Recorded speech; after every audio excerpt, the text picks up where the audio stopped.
शीतल को अपना घर किराए पर देना था क्योंकि वह पूरे घर में अकेली रहती थी। शीतल भरी जवानी में ही विधवा हो गई थी, इसलिए वह चाहती थी कि कोई शरीफ लोग उसके घर में किराएदार बनकर रहे ताकि उसको आगे चलकर किसी परेशानी का सामना न करना पड़े। एक दिन एक बूढ़ा आदमी और जवान लड़की शीतल के घर किराए के लिए आए। शीतल ने बूढ़े आदमी को देखते ही तुरंत अपना घर उन्हें किराए पर दे दिया। शीतल को लगा कि ये बूढ़ा आदमी और लड़की दोनों बाप बेटी हैं, इनको घर किराए पर देने से कोई मसला नहीं होने वाला है। लेकिन शीतल को क्या पता था कि वो बूढ़ा आदमी उस लड़की के साथ इतनी घटिया हरकत करेगा। शीतल तो तब हैरत में पड़ गई जब उस लड़की ने शीतल से कहा कि ये मेरे पिता नहीं, ये हमारे पति हैं। शीतल को हर रात चीखने चिल्लाने की आवाज़ आती थी। चिल्लाने की आवाज़ से शीतल की नींद खुल जाती थी। शीतल को लग रहा था कि उस लड़की के साथ अत्याचार हो रहा है।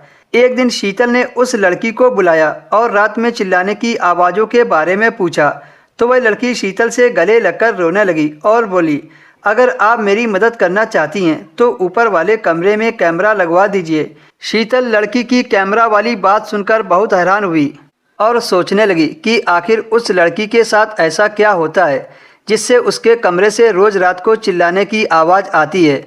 और मेरे पूछने पर उसने कुछ नहीं बताया, बल्कि बस इतना ही कहा कि अगर आप मेरी मदद करना चाहती हैं तो आप ऊपर वाले कमरे में कैमरा लगवा दो।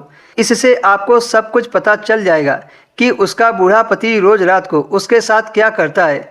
शीतल ने जब से उस बूढ़े आदमी को अपना घर किराए पर दिया है तब से रोज़ कुछ ना कुछ अजीब ही होता है। हर रोज़ कोई ना कोई उस आदमी से मिलने आता रहता है। शीतल नीचे के फ्लोर में रहती थी और बूढ़ा आदमी ऊपर के फ्लोर में रहता था। इस वजह से आने जाने वाले लोग शीतल को दिख जाते थे। रात को जो भी आदमी उस बुड्ढे से मिलने आता था वो सुबह ही वापस जाता था और उसी रात को अजीब सी आवाज़ें आती थी। ऐसी आवाज़ों से शीतल की नींद खुल जाती थी। शीतल सुबह उठते ही उस आदमी से चिल्लाने की आवाज़ों के बारे में पूछती तो वह कहता कि मेरी पत्नी काफ़ी थक जाती है, रात में उसके पैर दर्द करने लगते हैं, इस वजह से वह रोने व चिल्लाने लगती है। शीतल को उस आदमी पर विश्वास नहीं होता था क्योंकि वह लड़की तो दिन भर घर पर ही रहती थी।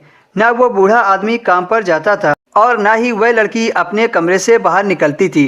तो बंद कमरे में वह ऐसा कौन सा काम करती है जिससे वह थक जाती है। शीतल को जब संतुष्टि नहीं मिली तो एक दिन शीतल ने चुपके से उस लड़की को अपने कमरे में बुलाकर पूछा कि रोज़ रात को तुम्हारे कमरे से चिल्लाने की आवाज़ें कहाँ से आती हैं और तुम इतना क्यों चिल्लाती हो। शीतल के ऐसे पूछने पर वो लड़की शीतल के गले लगकर रोने लगी और बोली, दीदी अगर आप मेरी मदद करना चाहती हैं तो आप मेरे कमरे में कैमरा लगवा दीजिए, आपको सब पता चल जाएगा कि मैं रोज़ रात को क्यों चिल्लाती हूँ। उस लड़की के ऐसा कहने से शीतल काफ़ी ज़्यादा डर गई। शीतल समझ गई कि उस लड़की के साथ गलत तो जरूर हो रहा है। एक दिन शीतल ने उसके कमरे में चुपके से जासूस कैमरा लगा दिया। फिर सुबह शीतल ने उस कैमरे की रिकॉर्डिंग में जो देखा उसे देखकर उसकी रूह कांप गई। वो बूढ़ा आदमी रोज़ रात को एक आदमी को अपने घर बुलाता और उस लड़की से ज़बरदस्ती धंधा करवाता था। जब वो लड़की इस काम को करने से मना कर देती थी तो वह उसे मारता था, जिससे लड़की की चिल्लाने की आवाज़ नीचे तक जाती थी। शीतल ने उसी दिन पुलिस को बुलाकर बूढ़े आदमी को पकड़ा दिया। शीतल की सूझबूझ से उस लड़की को आज़ादी मिल गई थी।